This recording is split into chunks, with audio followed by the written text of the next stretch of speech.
Hello friend, আবার একটা new intro video নিয়ে চলে এসেছি। তো গাইস, তোমরা একটু ইন্ট্রোটা দেখো।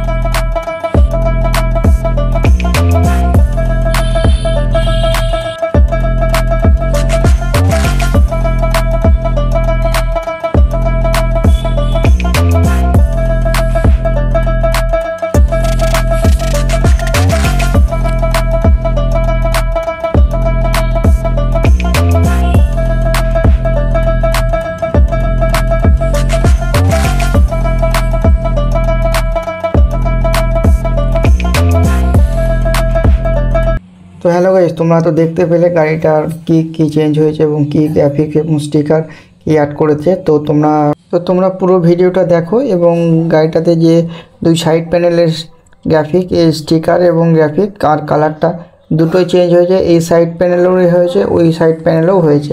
বাদ বাকি যেটা ছিল টেল ল্যাম্প এবং পিছনের যে দুটো ইন্ডিকেটার টেল ল্যাম্প সবই এক আছে। আগের ইন্ট্রোগুলোর চাইতে সবই এটা সেম এবং এর কালারটাই আর গ্রাফিক্সটাই আলাদা করেছে, তো দেখতেও অসাম লাগছে।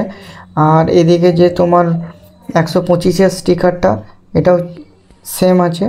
আর ফর ইন্ডিকেটার হরেন যেটা যেমনই ছিল সেটা আছে, সে অবশ্য স্মার্ট কানেক্ট আছে এটাতে। ডান সাইডে ফর ইন্ডিকেটার যে সিগন্যালগুলো ছিল সেটাও দিয়েছে। তো তোমরা যদি কেউ ভাবো যে গাড়িটা নেবো ভাবছো, তো অবশ্যই নিতে পারো। এর নিউ একটা কালার এবং সামনে smart connect, four indicator, just এর কালারটাই লঞ্চ করেছে কোম্পানি। তো তোমরা যদি ভাবো গাড়িটা নেবো, তো তোমরা গাড়িটা অবশ্যই নিতে পারো। এবং এলইডি লাইট থেকে এর যে এই যে সামনের গ্রাফিক্স ইনটক স্টিকারটা দেখছো, এটাও আগের গাড়িতে ছিল, এখন এই যে নতুন অ্যাড করেছে, এটা জাস্ট গ্রাফিকটা চেঞ্জ করেছে।